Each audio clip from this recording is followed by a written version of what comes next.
કરીને સદા હૃદયથી ગુણાતીતાનંદને વંદુ પ્રાગજી ભક્તને વળી નમો શાસ્ત્રી મહારાજને વંદુ શ્રી ગુરુ યોગીજી પ્રમુખજી ધાર્યા પર બ્રહ્મને વંદુ સંત મહંત સ્વામી ગુરુને કલ્યાણદાતા તમે.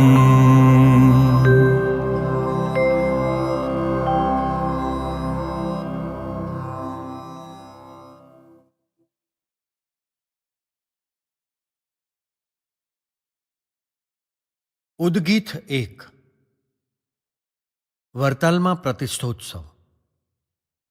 આષાઢી સંવત 1881 ઈસવીસન 1824.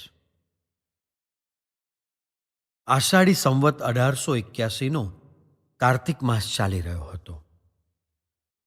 શ્રીહરિ ગઢપુરમાં વિરાજમાન હતા. આ અરસામાં વરતાલમાં મંદિર પણ તૈયાર થઈ ગયું હતું. તેથી વરતાલથી બ્રહ્માનંદ સ્વામીએ મહારાજને પત્ર લખીને જણાવ્યું હતું કે હવે મૂર્તિ પ્રતિષ્ઠાનું મુહૂર્ત જોવરાવી નક્કી કરો, જેથી તે પ્રતિષ્ઠોત્સવ ભવ્ય રીતે ઉજવાઈ જાય. આ પત્ર મળ્યો કે તરત જ મહારાજે માયારામ ભટ્ટ તથા રૂવાંદના પુરુષોત્તમ ભટ્ટને બોલાવ્યા હતા. બંને ભક્તો જ્યોતિષ વિદ્યામાં પ્રખર હતા. વળી મહારાજની રુચિ પણ સમજતા હતા. મહારાજે તેમને વરતાલમાં મૂર્તિ પ્રતિષ્ઠાનું મુહૂર્ત કાઢી આપવા જણાવ્યું. બંને જ્યોતિષીઓએ કાર્તિક સુદ 12નું મુહૂર્ત આપ્યું હતું. મહારાજે આ મુહૂર્તની તિથિ અક્ષરાનંદ સ્વામી સાથે પત્ર દ્વારા મોકલી આપી. તેમાં લખ્યું હતું કે અમે અહીં અન્નકૂટનો ઉત્સવ કરી તરત જ નીકળીશું. તમે મૂર્તિ પ્રતિષ્ઠા ઉત્સવની કંકોત્રીઓ દેશ પરદેશના હરિભક્તો ઉપર લિખાવિંત સ્વામી શ્રી સહજાનંદજી મહારાજ એ પ્રમાણે અમારા નામે લખીને મોકલી આપજો. વડોદરા ગાયકવાડ સરકાર, સુરતના નવાબ, ખંભાતના નવાબ, જૂનાગઢ માંગરોળના નવાબો તથા સૌરાષ્ટ્રના રાજવીઓ તેમજ ધરમપુરના રાજા વગેરેને આપણા પ્રત્યે સદ્ભાવ છે. એટલે તેમને પણ ખાસ ખેપિયા મોકલી કંકોત્રીઓ પહોંચાડજો. આ પ્રસંગ માટે લાખોની સંખ્યામાં હરિભક્તો આવશે. તેમના ભોજન માટે સામગ્રી પણ એકઠી કરજો. સંતોના મંડળોના ઉતારા માટે વરતાલની સીમ સ્વચ્છ કરાવી લેશો. યજ્ઞમાં વરણમાં કોને બેસાડવા તે અમે ત્યાં આવીને નક્કી કરીશું. પત્ર તૈયાર કરી અક્ષરાનંદ સ્વામીને તે પત્ર આપીને વરતાલ મોકલ્યા. અક્ષરાનંદ સ્વામીને બીજી વિગતો રૂબરૂ સમજાવી હતી, જેથી તે પ્રમાણે બધી વ્યવસ્થા થઈ શકે. લક્ષ્મીનારાયણની મૂર્તિઓ માટે સંતોને મહારાજ વડોદરા મોકલે છે. મહારાજે મંદિરમાં પ્રતિષ્ઠા કરવાની મૂર્તિઓ માટે પણ અગાઉથી વ્યવસ્થા કરી દીધી હતી. તેમણે આષાઢી સંવત 1880ના ચૈત્ર માસમાં મુક્તાનંદ સ્વામી તથા નિત્યાનંદ સ્વામીને વડોદરા મોકલ્યા હતા.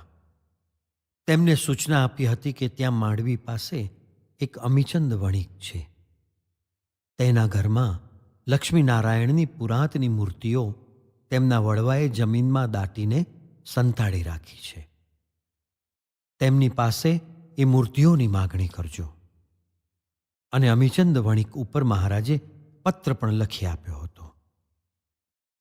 આ સંતો વડોદરા આવ્યા અને અમીચંદ વણિકનું ઘર શોધી સંતોએ તેમને મહારાજનો પત્ર આપ્યો.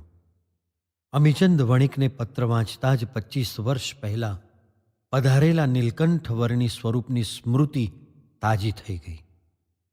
તેમણે એક ઘડી વિચાર કર્યો, પણ પછી તેમની વૃત્તિ ફરી ગઈ. તેમને થયું કે આ તે જ નીલકંઠ વર્ણીએ મોકલાવેલ સાધુ હશે કે બીજા કોઈ ઠગ હશે. ચિકિત્સક દ્રષ્ટિથી તેમણે આ સંતોને નીરખીને જોઈ લીધા. તેમના મુખ ઉપર સાધુતાની આભા તેમને દેખાઈ. તેમના વિચારો બદલાયા. અમીચંદ વણિકે કહ્યું, સંતો, મારે ત્યાં લક્ષ્મીનારાયણની પુરાતની મૂર્તિઓ છે. ત્યાં નીલકંઠ વર્ણીએ અંતર્યામીપણે જાણી લીધું હતું. તે વખતે મને કહ્યું હતું કે ભવિષ્યમાં આ મૂર્તિઓ લેવા હું મારા સંતોને મોકલીશ. તે વાત આજે સાચી થઈ. એમ કહી તેમણે સંતોને ઘરમાં અલાયદો ઉતારો આપ્યો. રસોઈ માટે પાકું સીધું આપ્યું. પાક્કા સીધાની સામગ્રી જોઈ સંતોએ તેમને કહ્યું, શેઠ, આ ઘી ગોળ પાછા લઈ જાઓ. અમે તો કેવળ બાટી બનાવીને જમીશું.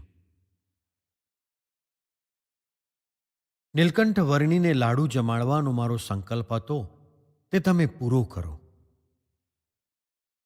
આ સાંભળી અમીચંદ વણિકને આશ્ચર્ય થયું. તેમને ત્યાં ઘણા સાધુઓ આવતા. સૌને તેઓ મેવા મીઠાઈ જમાડતા અને તે સાધુઓ પ્રેમથી જમી પણ લેતા. જ્યારે આ સંતોએ તો રસકસનો ત્યાગ કર્યો હોય એવું લાગે છે. તેમણે હાથ જોડીને કહ્યું, મહારાજ, અહીં જ્યારે નીલકંઠ વર્ણી સ્વરૂપે સ્વામિનારાયણ ભગવાન પધાર્યા હતા ત્યારે તેમને લાડુ જમાડવાની મારી ઈચ્છા હતી. પરંતુ તેમણે કહ્યું કે અમે તો વહેલી સવારે નીકળી જવાના છીએ, માટે તમારી બીજી સેવા અમે લઈશું. તે સેવા લેવા આજે તેમણે તમને મોકલ્યા છે. તે મારા અહોભાગ્ય છે. પણ સાથે સાથે તેમણે મારો અધૂરો રાખેલ સંકલ્પ આજે તમે પૂરો કરશો તો મને શાંતિ થશે. સંતોએ તેમનો ભાવ જોઈ પાક્કું સીધું ગ્રહણ કર્યું. રસોઈ બનાવી ઠાકોરજીને થાળ ધરાવ્યો. અમીચંદને સંતોષ થાય તેમ થોડું મિષ્ટાન્ન જમીને બાકીનો થાળ પ્રસાદી રૂપે અમીચંદને આપી દીધો. અમીચંદને સંતોષ થયો. તેમણે મૂર્તિઓ કાઢી આપી. લક્ષ્મીનારાયણની સુંદર મૂર્તિઓ જોઈ સંતોને અત્યંત આશ્ચર્ય થયું. તેમને થયું કે આવી રમ્ય મૂર્તિઓ તો મહારાજના મહાપ્રસાદીભૂત ગઢપુર સ્થાનમાં જ શોભે. માટે આ મૂર્તિઓ આપણે ગઢપુર જ લઈ જઈએ. મૂર્તિઓ ગઢપુર લઈ જવા સંતોને સંકલ્પ થાય છે. ગાડામાં મૂર્તિઓ ખૂબ જ સંભાળપૂર્વક ગોઠવી. માર્ગમાં આવતા ખાડા ટેકરાથી ગાડામાં અથડાઈ મૂર્તિઓ ખંડિત ન થાય એટલે આજુબાજુ ઘાસ, પરાળ વગેરે ગોઠવ્યા. આ રીતે તૈયાર થઈ સંતો વડોદરાથી નીકળ્યા. તેમણે સીધો જ દુર્ગપુરનો માર્ગ લીધો. પરંતુ આ મૂર્તિઓ વરતાલમાં જ પધરાવવાની મહારાજની ઈચ્છા હતી. એટલે ગાડું જ્યાં બોચાસણના પાદરમાં આવ્યું તેટલામાં તો ચૈત્ર માસ હોવા છતાં મુશળધાર વરસાદ તૂટી પડ્યો. કમોસમના આ વરસાદથી સંતો મૂંઝાયા. વરસાદથી જમીનમાં પુષ્કળ કાદવ થઈ ગયો અને ગાડાના બંને પૈડા ચરોતરની પોચી ભૂમિના કાદવમાં ઊંડા ઉતરી ગયા.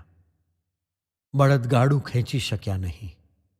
ગામમાં બોચાસણના મુખી કાશીદાસને ત્યાંથી બીજા 2 બળદો મંગાવ્યા. તે પણ ગાડે જોડ્યા. પણ ગાડું ખસ્યું જ નહીં. છેવટે સૌ થાક્યા. એટલે કાશીદાસે કહ્યું, સંતો, હમણાં આ મૂર્તિઓ અહીં જ રાખો. પછી મહારાજને પૂછીને મહારાજ જે પ્રમાણે આજ્ઞા કરે તે પ્રમાણે કરજો. સંતોને કાશીદાસની વાત વાજબી લાગી. તેમણે વિચાર કર્યો કે કાશીદાસને ઘેર જ મૂર્તિઓ રાખીએ. એટલે બળદની રાશ કાશીદાસને સોંપી. તેમણે ગાડાને ગામ તરફ વાળવા બળદના શરીરે હાથ ફેરવ્યો અને એક જ આંચકે ગાડાના બંને પૈડા કાદવમાંથી નીકળી ગયા. આથી સંતોને થયું કે મહારાજની કંઈક જુદી જ ઈચ્છા હોય તેમ લાગે છે. કાશીદાસને ઘેર ગાડું લઈ આવ્યા અને મૂર્તિઓ ત્યાં ઉતારી તેમના ઘરમાં પધરાવી.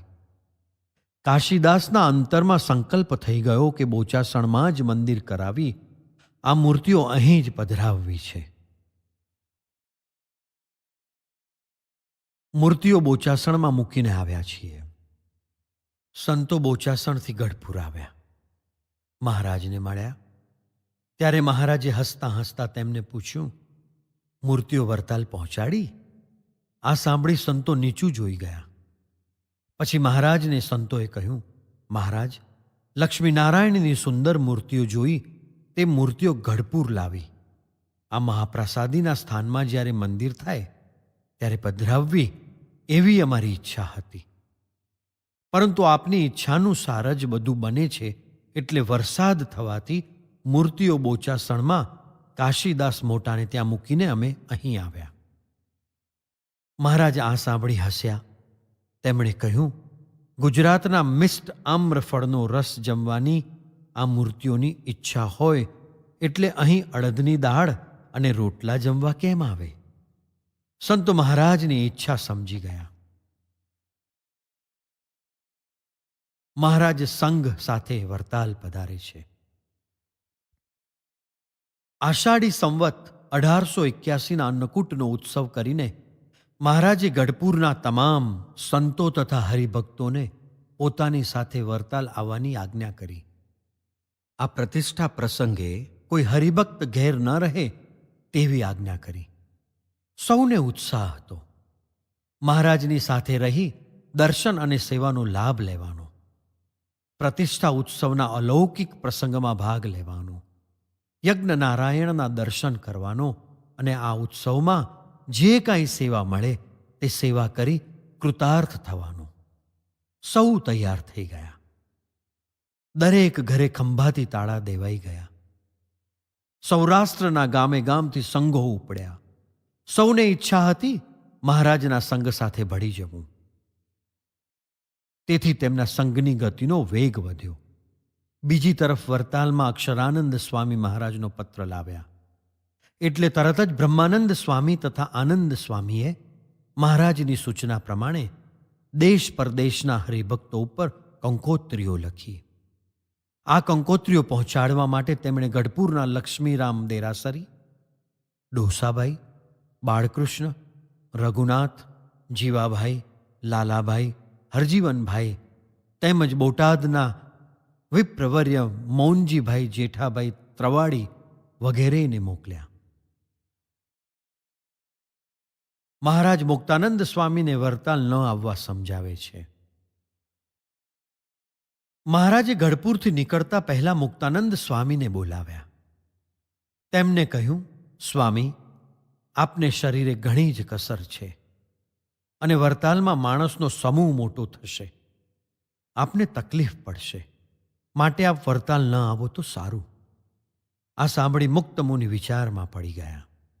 તેઓ જાણતા હતા કે મહારાજ વરતાલમાં પોતાની મૂર્તિની પ્રતિષ્ઠા કરવાના છે. મહારાજ પરબ્રહ્મ પુરુષોત્તમ નારાયણ છે તે સાચું, પરંતુ મનુષ્ય સ્વરૂપે પ્રગટ છે અને લોકો પણ તેમને એ ભાવથી જુએ છે. તેથી જો મહારાજ પોતાના જ હસ્તે પોતાની મૂર્તિ પધરાવશે તો લોકમાં ઘણું ખોટું દેખાશે અને ઘણા ભક્તો પાછા પડી જશે. તેમના આ વિચાર સાથે પરમહંસોમાંથી પણ કેટલાક સંમત થયા હતા. મહારાજની મૂર્તિ ન પધરાવાય તેવું તેઓ માનતા હતા. મુક્તાનંદ સ્વામીએ વિચાર કર્યો કે જો હું વરતાલ નહીં જાઉં તો મહારાજ તેમની મૂર્તિ જરૂર પધરાવી દેશે. તેથી આ પ્રસંગે અસ્વસ્થ તબિયત છે, છતાં જવું તો ખરું જ. તેમણે હાથ જોડી મહારાજને કહ્યું, મહારાજ, વરતાલમાં આવો મહોત્સવ થાય અને હું અહીં બેસી રહું તે મને ઠીક લાગતું નથી. મારે આવવાની ઈચ્છા છે. મહારાજ તેમના મનોભાવ સમજી ગયા. તેમણે કહ્યું, ભલે, તો થઈ જાઓ તૈયાર. મહારાજ ગઢપુરથી સંઘ સાથે નીકળ્યા. ઊંટ પર નિશાન ડંકા તથા હાથી, ઘોડા, રથ, પાલખીઓ, ગાડાં તેમજ ઘોડે સવારોથી શોભતી મહારાજની આ ભવ્ય સવારી જોવા ગામે ગામ પાદરમાં લોકો જમા થવા લાગ્યા. મહારાજ પ્રથમ બોટાદ પધાર્યા. અહીં દાહા ખાચરના દરબારમાં ઉતર્યા. પૂર્વમુખના ભવનની ઓસરીના ચોકમાં પલંગ ઉપર બિરાજ્યા. સાંજ પડી ગઈ હતી એટલે ગોળી, આરતી વગેરે નિયમો કર્યા. પછી રસોઈ તૈયાર થઈ એટલે મહારાજ ઉઠ્યા અને સંતોને ગરમાગરમ ખીચડી પીરસવા લાગ્યા. તેમાં ઘી પણ પીરસ્યું. પછી પોતે થાળ જમ્યા. સવારે બોટાદથી નીકળી ખસ બગડ થઈ જાડીલા પધાર્યા. અહીં પાદરમાં જ બાવળ તથા પીપરના ઝાડ નીચે મુકામ કર્યો. આજુબાજુની વાડીઓમાં કૂવા હતા. તેમાં સૌએ સ્નાન કર્યું. પછી નિત્ય વિધિથી પરવાર્યા. એટલામાં પૂજાશા તથા વનાશા ત્યાં આવ્યા. મહારાજને કહ્યું, મહારાજ, રસોઈનો સામાન તૈયાર છે, તો સુંદરિયાણા પધારો, જમીને ચાલજો. તેમનો ભાવ જોઈ મહારાજ સંગ સાથે સુંદરિયાણા પધાર્યા. અહીં જમીને તરત જ નીકળી ગયા. વાગડ અણિયાળી થઈને ધંધુકા પહોંચ્યા. ત્યાં રોકાયા નહીં. આગળ ચાલ્યા અને જસકા પહોંચ્યા. અહીં જીવાભાઈ દર્શને આવ્યા. મહારાજે તેમને સંગ સાથે વરતાલ આવવા કહ્યું. તે પણ સાથે ચાલ્યા. મુક્તાનંદ સ્વામીને હાથે ઈજા થાય છે. મહારાજ સંઘ સાથે રોજકા પધાર્યા. અહીંથી કાકાભાઈને સાથે લીધા. સંઘમાં સૌ ઉતાવળા ઉતાવળા ચાલતા હતા. મુક્ત મુનિ પણ મહારાજની વાતો કરતા કરતા ચાલતા હતા. તેમને ગાંફમાં હિમા સોનીએ તેમની ઘોડી ઉપર બેસવા કહ્યું. મુક્તાનંદ સ્વામીએ કહ્યું, મને ઘોડી ઉપર બેસવાનો મહાવરો નથી, એટલે પગે ચાલવાનું વધારે ઠીક પડે છે. પરંતુ સોનીએ બહુ જ આગ્રહ કર્યો એટલે સ્વામી ઘોડી ઉપર બેઠા. આગળ જતા ઘોડીનો પગ ખાડામાં પડ્યો અને સ્વામી ઘોડી ઉપરથી પડી ગયા. સૌ હરિભક્તો તરત જ દોડીને સ્વામી પાસે આવ્યા. સ્વામીના જમણા હાથ ઉપર તેમના આખા શરીરનો ભાર આવી ગયો એટલે જમણો હાથ ભાંગી ગયો. સ્વામીને જોડીમાં બેસાડી કમિયાળા લાવ્યા. અહીંના ભક્ત આશાબાઈએ સંતોને ઉતારવા માટે મંદિર કરાવ્યું હતું. તેમાં સ્વામીને સુવાર્યા. મહારાજને સમાચાર મળ્યા એટલે મહારાજ પણ તરત જ પધાર્યા. સ્વામીનો હાથ ભાંગ્યો તેથી મહારાજને અત્યંત દુઃખ થયું. તેમણે કહ્યું, આવા અજાત શત્રુ જેવા મારા સંતને આ દુઃખ આવ્યું. હવે જરૂર પૃથ્વી ઉપર ઉત્પાત થશે. એમ કહીને વૈદ્યને બોલાવી સ્વામીનો હાથ ચડાવ્યો, પાટો બંધાવ્યો. પછી મહારાજે તેમને કહ્યું, સ્વામી, હવે તમે અહીં જ રોકાઈ જાઓ. પ્રતિષ્ઠા ઉત્સવ પર આવવાનો સંકલ્પ કરશો નહીં. સ્વામી પણ મહારાજની મરજી સમજી ગયા. મહારાજ ત્યાંથી જમીને નીકળી ગયા. બોરુ અને ગલિયાણે થઈને વરતાલ પધાર્યા. સંઘ પાછળ આવતો હતો. અહીં દેશ દેશના હરિભક્તો આવી ગયા હતા. સૌએ એક ગાઉં સામા જઈ મહારાજનું સામૈયું કર્યું. બ્રહ્માનંદ સ્વામી તેમની ઘોડી ઉપર મહારાજની સાથે જ આવતા હતા. ચાલતા ચાલતા મંદિરના ચાલુકામની તમામ વિગતો તેમણે મહારાજને આપી. પછી મહારાજે પૂછ્યું, લક્ષ્મીનારાયણની મૂર્તિઓ બોચાસણથી મંગાવી લીધી? આ પ્રશ્ન સાંભળી બ્રહ્માનંદ સ્વામી સ્તબ્ધ બની ગયા. તેમણે મહારાજને કહ્યું, મહારાજ, એ મોટું કામ જ રહી ગયું છે. કાશીદાસ મોટા અહીં આવી ગયા છે પણ મૂર્તિઓ લાવ્યા નથી. મહારાજે કહ્યું, ભલે, તેમને મળી લઈશું. મહારાજ ધીરે ધીરે મંદિરના સ્થાને પધાર્યા. મંદિરનું કામ રસપૂર્વક જોયું. ગુમ્મટ પણ ઢાંકી દીધો હતો તે જોઈ લીધું. પદ્માકારના મંદિરની સુંદર કૃતિ જોઈ મહારાજ પ્રસન્ન થયા. અક્ષરાનંદ મુનિ તથા આનંદ મુનિ પણ ભેળા હતા. નારાયણ ગિરિજી પણ આવી ગયા હતા. સ્વામીએ કહ્યું, મહારાજ, નારાયણ ગિરિજીએ પણ સમો સાચવી લીધો છે. અમને ભીડ પડવા દીધી નથી. મહારાજે કહ્યું, ભગવાનનું કામ છે. તેમાં મુશ્કેલીઓ જેવું પ્રથમ જણાય પણ અંતે મુશ્કેલીઓ દૂર થઈ જાય. આપણી ભક્તિ સ્વીકારવા ભગવાન આપણા મનોરથો પૂરા કરે જ. ગુજરાતમાં આધ્યાત્મિક ક્ષેત્રે સમૂળી ક્રાંતિ. હજારોની સંખ્યામાં હરિભક્તો વરતાલમાં ઉમટ્યા હતા. મહારાજે ભક્તોનો ઉત્સાહ જોયો. તેમના ઉત્સાહમાં ભક્તિનો ભાવ જોયો. આજથી 25 વર્ષ પહેલાના ગુજરાતમાં શુદ્ધ ભક્તિનો પ્રવાહ સુકાઈ ગયો હતો. ધર્મના બંધનો ઢીલા પડી ગયા હતા. અજ્ઞાનમાં જ્ઞાન મનાયું હતું અને ભગવા વસ્ત્રો ધારણ કરવામાં વૈરાગ્યની ભાવના સૌ જોઈ રહ્યા હતા. આજે તેમાં સમૂળી ક્રાંતિ આવી ગઈ હતી. ધર્મ, જ્ઞાન, વૈરાગ્ય અને ભક્તિ તેના શુદ્ધ સ્વરૂપે પ્રગટ થયા હતા. મહારાજને આનંદ હતો કે લોકો પોતાના મનુષ્ય જન્મનો હેતુ સમજી એ હેતુ સિદ્ધ કરવાના માર્ગે ચાલ્યા છે. એટલામાં કાશીદાસ મોટા ઉપર મહારાજની દ્રષ્ટિ પડી. મહારાજને તેમણે પણ દૂરથી જોયા. તે તરત જ ટોળામાંથી માર્ગ કરીને મહારાજ પાસે આવી ગયા. મહારાજને દંડવત કર્યા. મહારાજે તેમને કુશળ પૂછ્યા. પછી કહ્યું, મોટા, મૂર્તિઓ લઈ આવ્યા છો? કાશીદાસને આશ્ચર્ય થયું. તેમણે પૂછ્યું, મહારાજ, કઈ મૂર્તિઓ? મહારાજ હસ્યા. તેમણે કહ્યું, વડોદરાથી લક્ષ્મીનારાયણની મૂર્તિઓ જે તમારે ત્યાં મૂકી છે તે મૂર્તિઓ અહીં પધરાવવાની છે. આ સાંભળી કાશીદાસના મુખ પર ગ્લાનિ છવાઈ ગઈ.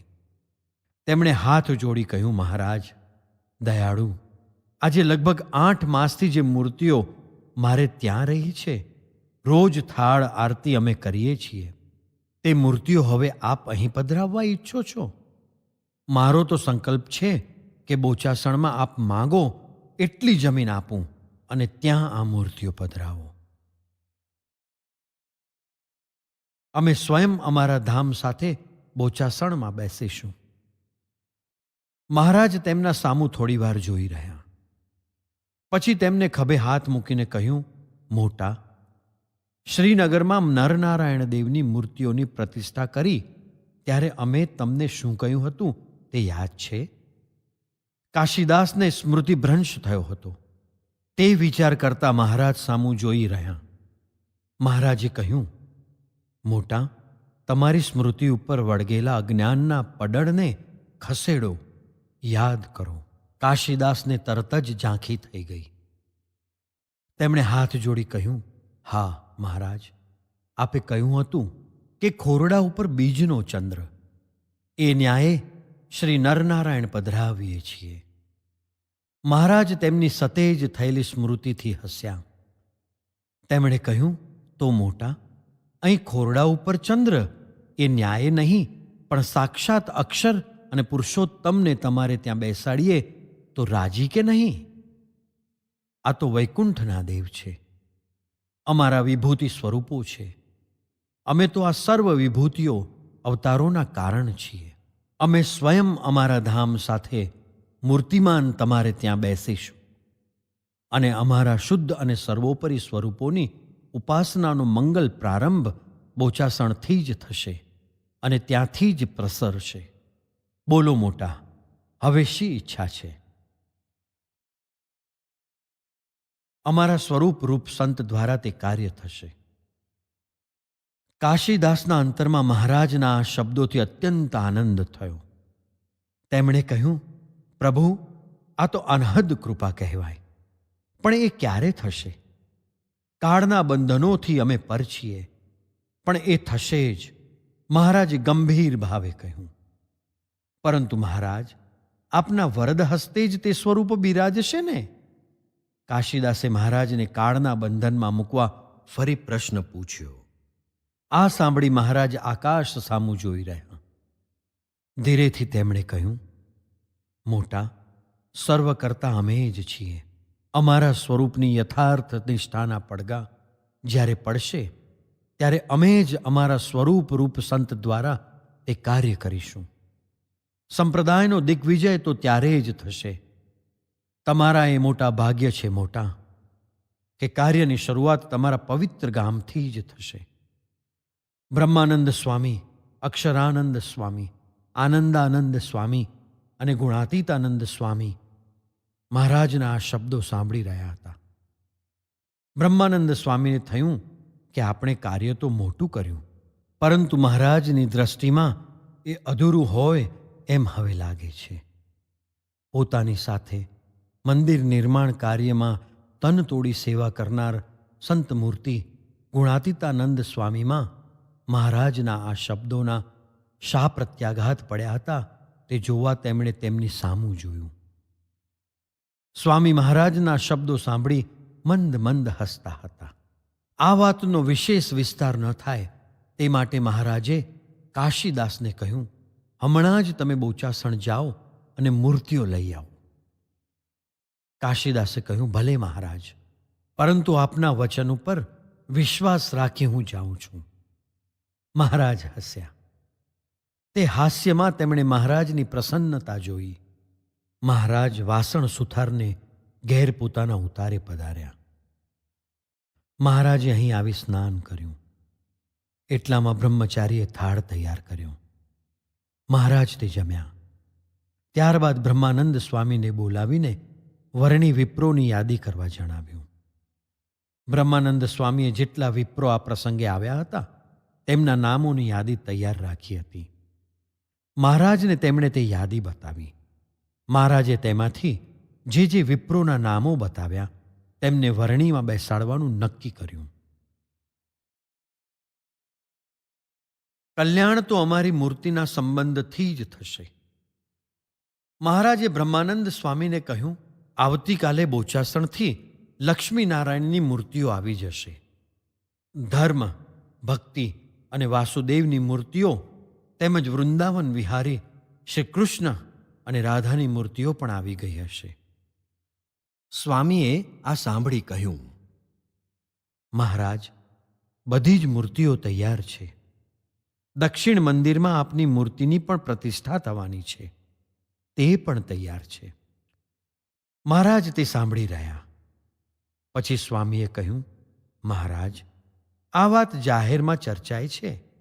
કેટલાકને રૂચે અને કેટલાકને નથી રૂચતું.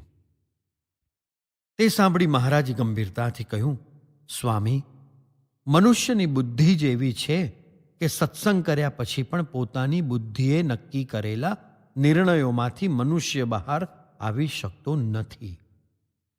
તેથી મનુષ્ય સ્વરૂપ ભગવાનમાં તેને મનુષ્ય ભાવ આવવાનો જ.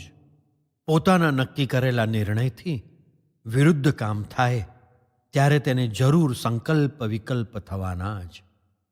પરંતુ તે જ મૂર્તિ સત્સંગીઓ માટે ધ્યેય છે. તેનું જ ચિંતવન સૌ કરશે, તેને જ પોતાના ઇષ્ટ માનશે. પ્રેમથી તે મૂર્તિની જ માનસી પૂજા કરશે. અમે જ્યારે પ્રત્યક્ષ નહીં હોઈએ ત્યારે તે મૂર્તિ જ સૌને જીવનદોરી રૂપ મનાશે. તેનો જ મહિમા સૌ ગાશે અને કલ્યાણ પણ તે મૂર્તિના સંબંધથી જ થશે. બ્રહ્માનંદ સ્વામી, અક્ષરાનંદ સ્વામી, નિત્યાનંદ સ્વામી, બધા મોટેરા સંતો મહારાજ પાસે બેઠા હતા. મહારાજને તો મુમુક્ષુઓનું આત્યંતિક કલ્યાણ કરવું હતું અને તે સંકલ્પથી જ તેમને પોતાની જ મૂર્તિનું આલંબન મુમુક્ષુઓને આપવું હતું. પોતે તો સ્વયં પરબ્રહ્મ પુરુષોત્તમ હતા જ અને સૌના ઉપાસ્ય હતા.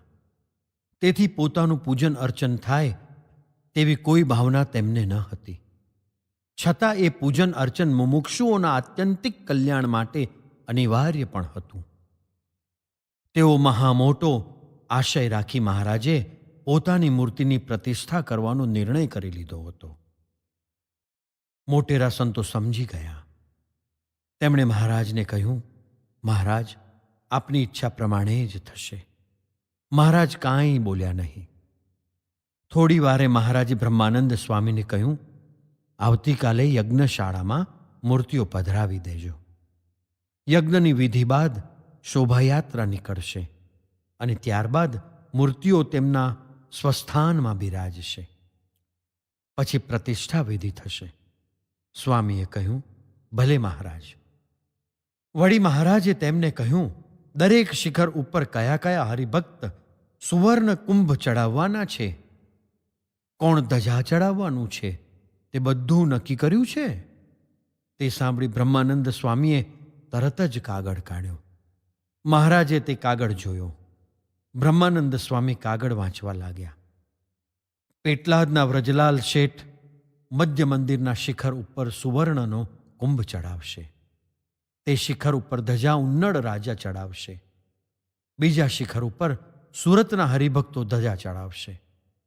સુરતના આત્મારામ દરજીએ સુંદર કલાત્મક ધજા તૈયાર કરી હતી. દક્ષિણ મંદિરમાં વડોદરાના હરિભક્તો ધજા ચડાવશે. એટલું વાંચી બ્રહ્માનંદ સ્વામીએ કહ્યું, મહારાજ, દક્ષિણ ભાગના મંદિરમાં ધજા ચડાવવા વડોદરા અને સુરતના હરિભક્તોને વાદ થયો છે. હવે આપ કહેશો તેમ કરીશું. મહારાજ સાંભળી રહ્યા. તેમણે ધીરેથી કહ્યું, સ્વામી, તમને જેમ યોગ્ય લાગે તેમ બંને સંઘના હરિભક્તોને સમજાવજો. વાસુદેવ પણ અમારું સ્વરૂપ છે અને હરિકૃષ્ણ પણ અમારું સ્વરૂપ છે. તેમાં ભેદ માનવો નહીં. બ્રહ્માનંદ સ્વામી મહારાજની વાતનો મર્મ સમજી ગયા. આષાઢી સંવત 1881 કાર્તિક સુદ 12 વરતાલમાં મૂર્તિ પ્રતિષ્ઠા. બીજે દિવસે સવારે મહારાજ સ્નાન વિધિથી પરવારી યજ્ઞશાળામાં પધાર્યા.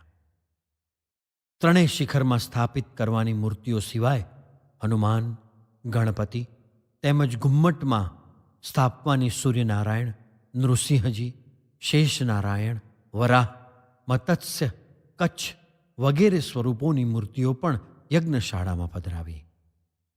મુખ્ય આચાર્યે મહારાજના કપાળે ચાંદલો કરી અક્ષત જોડ્યા અને નાડાછડી બાંધી. મહારાજે પણ આચાર્યનું પૂજન કર્યું અને તેમના હાથે નાડાછડી બાંધી. પછી આચાર્ય વૈદોક્ત વિધિથી બધી જ મૂર્તિઓનું પૂજન કરાવવા લાગ્યા. બ્રાહ્મણોએ પણ વેદ મંત્રોના ઉદ્ઘોષ સાથે યજ્ઞવિધિ શરૂ કરી દીધો. વર્ણિમાં બેઠેલા બ્રાહ્મણો વિષ્ણુ સહસ્રનામ વગેરે સ્તોત્રોના પાઠ કરવા લાગ્યા. બહેનો મંગલ ગીતો ગાવા લાગી. શરણાઈ તથા નોબતના સ્વરોએ વાતાવરણ આહલાદક કરી દીધું. મહારાજની હાજરીમાં સર્વત્ર દિવ્યતા પ્રસરી ગઈ હતી. હજારો ભક્તો આ દિવ્ય વિધિના દર્શન કરવા પડાપડી કરતા હતા. પરંતુ પાર્ષદો તથા કાઠી ભક્તોની સુંદર વ્યવસ્થાથી યજ્ઞવિધિ વિક્ષેપ વિના શરૂ થઈ ગયો. મહારાજે દરેક મૂર્તિનું વિધિ પુરઃસર પૂજન કર્યું. મહારાજના સ્પર્શથી જ મૂર્તિઓમાં દિવ્યતાનો સંચાર થયો. ત્યાં બેઠેલા ભક્તોને આ દરેક સ્વરૂપના દિવ્ય દર્શન થયા અને તે બધા જ સ્વરૂપો મહારાજની મૂર્તિમાં લીન થતા પણ દેખાયા. આ દિવ્ય દર્શનથી સૌને લાગ્યું કે સર્વે અવતારના કારણ મહારાજ જ છે અને તેથી જ તેમની ઇષ્ટ છબીની આરાધના અને ઉપાસના એ જ મોક્ષપ્રદ છે. એકાદશીને દિવસે મૂર્તિ પૂજા તથા મંદિરોની પૂજા, પીઠોની પૂજા વગેરે તમામ વિધિ મહારાજ પાસે વિદ્વાન બ્રાહ્મણોએ કરાવી. મહારાજે પછી કહ્યું, આ મંદિરની, પીઠની અને શિખરોની પૂજા વિધિવત આપણે કરી એટલે મંદિર હવે યાવત ચંદ્ર દિવાકરો અખંડ રહે અને સર્વજનોના પાપને હરે. આવો મહિમા દેવ મંદિરોનો છે. એટલે નિત્યાનંદ સ્વામીએ કહ્યું, અહીં તો સાક્ષાત સર્વાવતારી પ્રભુ બિરાજશે એટલે તેનો મહિમા કેટલો હોય. મહારાજ આ સાંભળી રહ્યા. દ્વાદશીને દિવસે પ્રાતઃ વિધિ કરીને મહારાજે યજ્ઞ મંડપમાં પધાર્યા. આજે મૂર્તિઓની શોભાયાત્રા નીકળવાની હતી. મહારાજે કહ્યું, આ મંદિરની પ્રદક્ષિણા કરવી એ જ શોભાયાત્રા. હજારો ભક્તો આવ્યા છે. તેમને સૌને મૂર્તિઓના દર્શન થાય. મૂર્તિઓ પણ દશે દિશામાં દ્રષ્ટિ કરે જેથી દિક્પાલો રીઝે અને કાર્ય નિર્વિઘ્ન થાય. બધી જ મૂર્તિઓને પાલખીઓમાં પધરાવી. બ્રાહ્મણો વેદ મંત્રોનો ઘોષ કરવા લાગ્યા. તેમની પાછળ ચાલતા બ્રહ્મચારીઓ તથા સંતો ગીતા અને ઉપનિષદના મંત્રોનું ગાન કરવા લાગ્યા. તેમની પાછળ હરિભક્તો હતા. સૌની પાછળ બહેનો હતી. તેઓ પણ આ પ્રસંગે મંગળ ગીતો ગાતી હતી. પડઘમ, વાજા તથા ઢોલ, શરણાઈ, નોબત વગેરેના નાદ થતા હતા. તે સાંભળી મહારાજે કહ્યું, આ મંગલ પ્રસંગે વેદ મંત્રો, ગીતા ઉપનિષદના મંત્રો અને પુરુષ સૂક્તના પાઠના ઘોષ થવા જોઈએ. પ્રતિષ્ઠા સમયે વાજા વગાડજો. આ રીતે વેદ મંત્રોના ઘોષ સાથે મૂર્તિઓની શોભાયાત્રા નીકળી. મંદિરની ફરતી 5 પ્રદક્ષિણા ફરીને મૂર્તિઓને નક્કી કરેલા શિખરોની પીઠોમાં પધરાવી દીધી. ત્યારબાદ બ્રાહ્મણો મહારાજ પાસે ન્યાસવિધિ કરાવવા લાગ્યા. તે સમયે સૌ આશ્ચર્યવત જોઈ રહ્યા. કે જેટલી મૂર્તિઓ હતી તેટલા સ્વરૂપ ધારણ કરી મહારાજ એકી સાથે દરેક મૂર્તિનો ન્યાસ વિધિ કરતા હતા. આ રીતે દરેક મૂર્તિમાં તે દેવનું આહવાન થયું. મહારાજનું સ્વરૂપ તો સાંગોપાંગ દિવ્ય હતું. સમગ્ર ઐશ્વર્યના પણ તેઓ નિધિ હતા. તે દિવ્યતા સદા છુપાવી મનુષ્ય ભાવે જ તેઓ વર્તતા. પરંતુ આવા અલૌકિક પ્રસંગે એ દિવ્યતા પ્રગટ થઈ જતી. ભક્તોને પણ એ દિવ્યતાના દર્શનથી પોતાની નિષ્ઠાની દ્રઢતા થતી. પછી મહાનિરાજન કરી મહારાજ યજ્ઞશાળામાં પધાર્યા. ભારતીય સંસ્કૃતિનું બીજ ભાગવત ધર્મમાં છે. ભારતની સંસ્કૃતિનું બીજ ધર્મમાં છે. ધર્મ ધર્મવંશીને આધારે રહ્યો છે. તે ધર્મવંશીનું પ્રતિમાનું આજે પોતાના જ વરદ હસ્તે પોતે સ્થાપન કર્યું. આધ્યાત્મિક ઇતિહાસમાં એક ઐતિહાસિક પ્રસંગ આજે બની ગયો. પરબ્રહ્મ પુરુષોત્તમ નારાયણે પોતાના અર્ચા સ્વરૂપનું પોતે જ સ્થાપન કરી પૃથ્વીનું મંગલ યાવત ચંદ્ર દિવાકરો સ્થાપિત કરી દીધું. પોતાના જ પુરુષોત્તમ સ્વરૂપની ઉપાસનાનું મહત્વ સમજાવ્યું.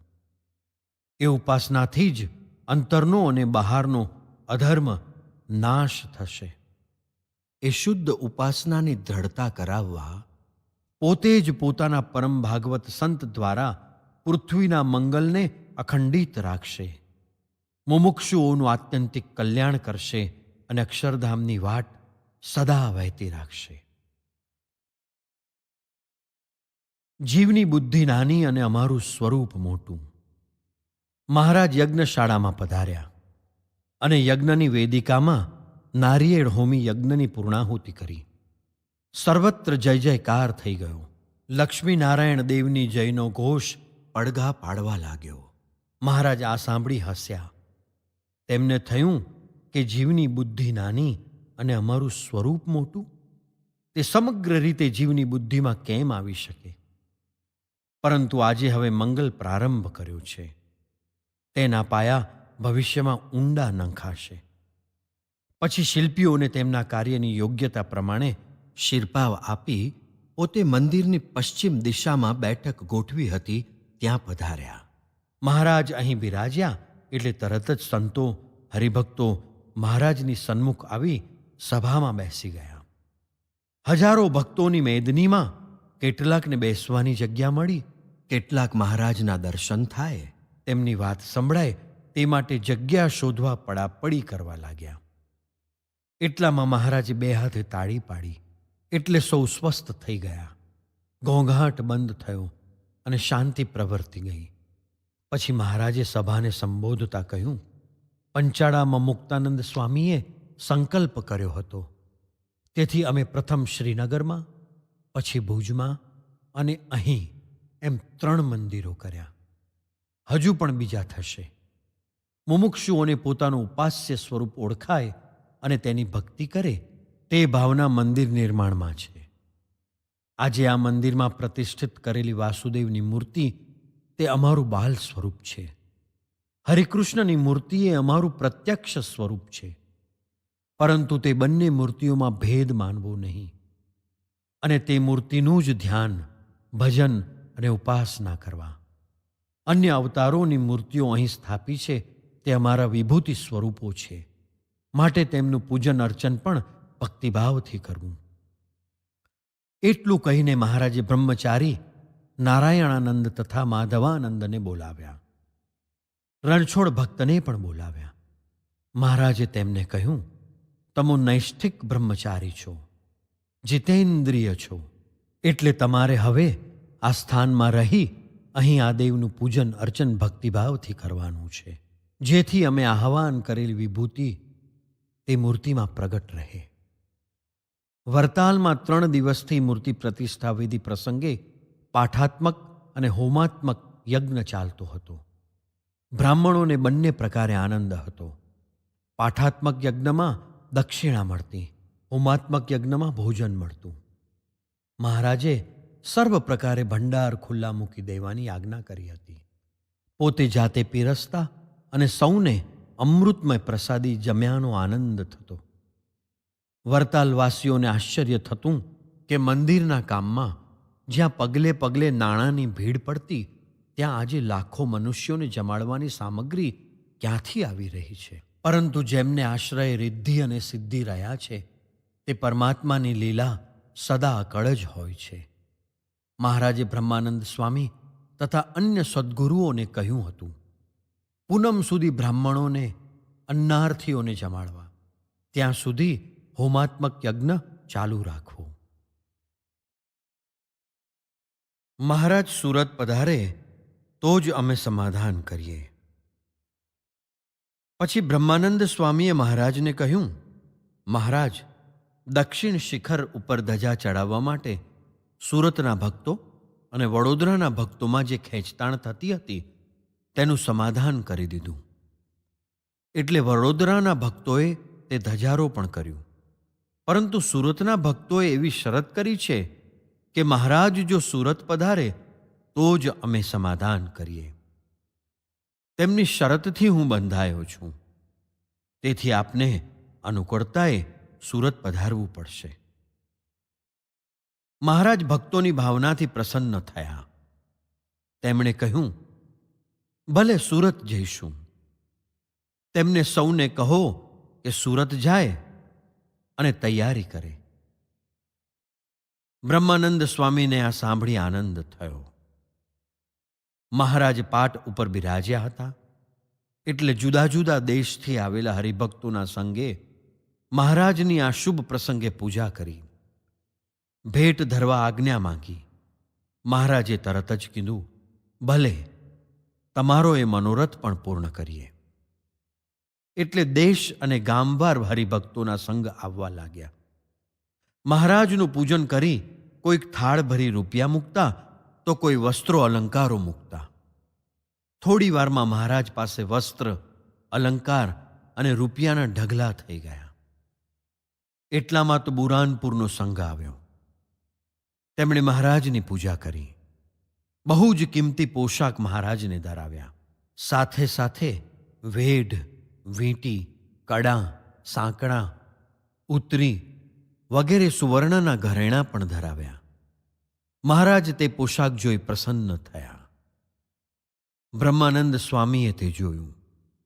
તેમને મનમાં થયું કે મહારાજ જે અત્યંત સુંદર વસ્તુ હોય તે બ્રાહ્મણને આપી દે છે, એટલે જરૂર આ પોશાક મહારાજ હમણાં કોઈ બ્રાહ્મણને આપી જ દેશે.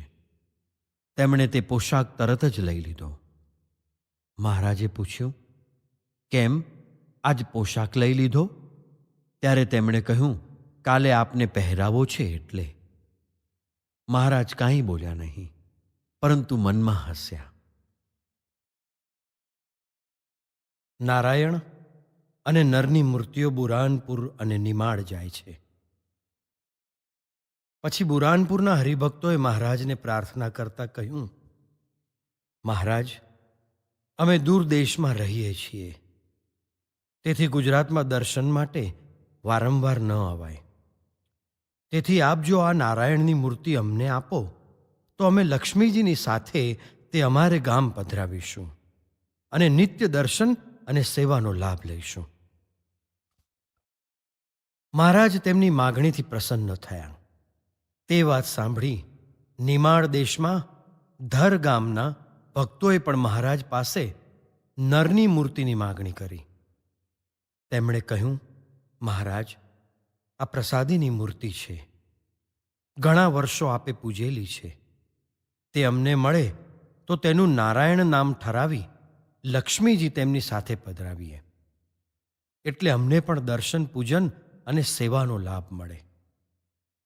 મહારાજે બંને દેશના હરિભક્તોને તે પ્રસાદીની મૂર્તિઓ આપી દીધી. આજે લક્ષ્મીનારાયણ દેવને સાદા પોશાક ધરાવજો. બીજે દિવસે બ્રહ્માનંદ સ્વામીએ માધવાનંદ બ્રહ્મચારીને કહ્યું, આજે લક્ષ્મીનારાયણ દેવને સાવ સાદા પોશાક ધરાવજો. બ્રહ્મચારીએ સ્વામીની આજ્ઞા પ્રમાણે દેવને સાદા પોશાક ધરાવ્યા. મહારાજને બ્રહ્માનંદ સ્વામીએ બુરાનપુરના ભક્તોએ આપેલ કિંમતી પોશાક તથા અલંકારો પહેરાવ્યા. મહારાજ તે વસ્ત્ર અલંકારો પરિધાન કરી દર્શન કરવા આવ્યા. મૂર્તિઓના સાવ સાદા પોશાક જોઈ મહારાજે બ્રહ્માનંદ સ્વામીને પૂછ્યું, દેવને આવા સાદા શણગાર કેમ ધરાવ્યા છે? ત્યારે સ્વામીએ કહ્યું, ઠાકોરજી તો આપની પાસે અરજી કરે છે કે અમારા આવા દરિદ્ર હાલ છે. તે સાંભળી મહારાજે કહ્યું, સ્વામી, અમારા માટે સાદા પોશાક હમણાં જ મંગાવો. તરત જ મહારાજના શ્વેત વસ્ત્રો મંગાવ્યા. તે પહેરી મહારાજે કિંમતી વસ્ત્રાભૂષણો દેવને અર્પણ કરી દીધા. બ્રહ્માનંદ સ્વામીને લાગ્યું કે યુક્તિ ફળી. વ્યવહાર પ્રમાણે વર્તવું જોઈએ. પૂજામાં ભેટ સામગ્રી એટલી બધી આવી કે મંદિર નિર્માણના કાર્યમાં જે દેવું થયું હતું તે ચૂકવાઈ ગયું. મહારાજે તેમાંથી ભગાદોશીએ આપેલી રકમ પણ તેમને આપી દીધી અને મૂડીના રાજુબાનો ચંદનહાર તેમને પહોંચાડી દેવાની આજ્ઞા કરી. ભગાદોશીએ તરત જ મહારાજને કહ્યું, મહારાજ, હાર હું પહોંચાડી દઈશ, પરંતુ રકમ આપ મારા તરફથી સેવામાં રાખો. મહારાજ તેમનો ભાવ જોઈ પ્રસન્ન થયા.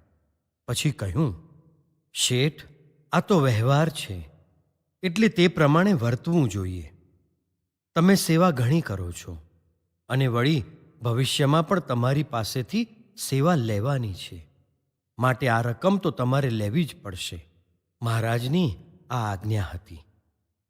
ભગાદોશીએ જાણ્યું કે મહારાજ પ્રસન્ન હતા, ભવિષ્યમાં સેવા લેશે, તે લાભ મળશે, એટલે રકમ લઈ લીધી. મહારાજને લોભ કેમ મુકાવવો તે આવડતું હતું. વરતાલમાં લક્ષ્મીનારાયણ દેવ બિરાજ્યા. લક્ષ્મીજીએ આ સ્થળે તપ કર્યું હતું. મહારાજ પણ વનવિચરણ દરમિયાન એ જ સ્થળે આવી બિરાજ્યા હતા. ત્યારથી તેમણે સંકલ્પ કર્યો હતો કે લક્ષ્મીજીને તેમના તપનું ફળ આપવું. તે ફળ આજે આપ્યું. બ્રહ્મચર્ય ધર્મ રહેશે તો ભક્તિની સિદ્ધિ થશે. પૂનમે સવારે મહારાજે મોટેરા સદ્ગુરુઓને બોલાવ્યા. મહારાજે તેમને કહ્યું, કાલે અમે નીકળીશું. અહીં દેવના પૂજન અર્ચન માટે જે વ્યવસ્થા કરી છે તે પ્રમાણે સેવા કરવી અને આ તીર્થસ્થાનની પવિત્રતા જળવાય તે અનુસંધાન અખંડ રાખવું. પૂર્વે ભગવાનના ઘણા અવતારો થઈ ગયા, પરંતુ મોક્ષ માર્ગની રીત જે રીતે ચાલવી જોઈએ તે રહી નથી. ગીતામાં કહ્યું છે કે યદ્યત્તા ચરતી શ્રેષ્ઠસ્ત દેવેતરો જનઃ. મોટા પુરુષ જે પ્રમાણે આચરણ કરે તેને અન્ય લોકો અનુસરે છે. તેથી અમે ધર્મે સહિત ભક્તિ પ્રવર્તાવી. બ્રહ્મચર્ય ધર્મ રહેશે તો ભક્તિની સિદ્ધિ થશે. સ્ત્રી પુરુષો વચ્ચે મર્યાદાની દિવાલ મૂકી દીધી, જેથી સંતો અને હરિભક્તોનો ધર્મ સદા સુરક્ષિત રહે. અમે રોજ લક્ષ્મીનારાયણ દેવની 108 પ્રદક્ષિણા કરીએ છીએ. તે એટલા માટે કે લોકોમાં ભક્તિભાવ અને મહિમા વધે અને તમે બધા અનન્ય ભક્ત બનો. તે સાંભળી બ્રહ્માનંદ સ્વામીએ પૂછ્યું, મહારાજ, અમે શું એવા અનન્ય ભક્ત નથી થયા? એટલે મહારાજે કહ્યું, ભક્ત તો થયા છો, પરંતુ અનન્ય નહીં. જેને અમારા સિવાય બીજાનો આશ્રય ન રહે તે અનન્ય ભક્ત કહેવાય. મધ્ય મંદિરમાં કોનું સ્વરૂપ હોવું જોઈએ એ મર્મ બ્રહ્માનંદ સ્વામી તથા મોટેરા સદ્ગુરુઓ મહારાજના આ શબ્દોથી સમજી ગયા. ગોમતીજીની સ્થાપના. તે જ દિવસે સાંજે મહારાજે ધારુ તળાવ જ્યાં હતું તે જ સ્થળે ગોમતીજીની સ્થાપના કરવાનું નક્કી કર્યું. તે તળાવની જમીનનો લેખ તો થઈ ગયો હતો. મહારાજે મોટેરા સંતોને કહ્યું, સચ્ચિદાનંદ સ્વામી ધર્મકૂળ સાથે દ્વારિકા ગયા હતા. રણછોડજીના દર્શન, પૂજન અને છાપ માટે ત્યાંના ગુગળી બ્રાહ્મણોનો કેવો ત્રાસ છે તે અનુભવ કરીને આવ્યા હતા. આ ત્રાસથી અકળાઈ તેમણે રણછોડજીની આરાધના કરી. રણછોડજીએ તેમને દર્શન દીધા અને કહ્યું, અમારા દર્શન, પૂજન, અર્ચન, છાપ બધું જ વિનામૂલ્ય થવું જોઈએ. આ તો મોક્ષનું સ્થાન છે. પરંતુ અહીં આ ગુગળી બ્રાહ્મણો યાત્રાળુઓને જે ત્રાસ આપે છે, પૂજારી પણ અમારા પૂજન અર્ચનમાં જે પવિત્રતા રાખવી જોઈએ તે નથી રાખતા. તેથી અમો આ સ્થાનમાં નથી જ. તમારી આરાધનાથી પ્રસન્ન થઈ તમને મેં દર્શન દીધા છે, પરંતુ સ્થાન હવે બદલવું જ છે.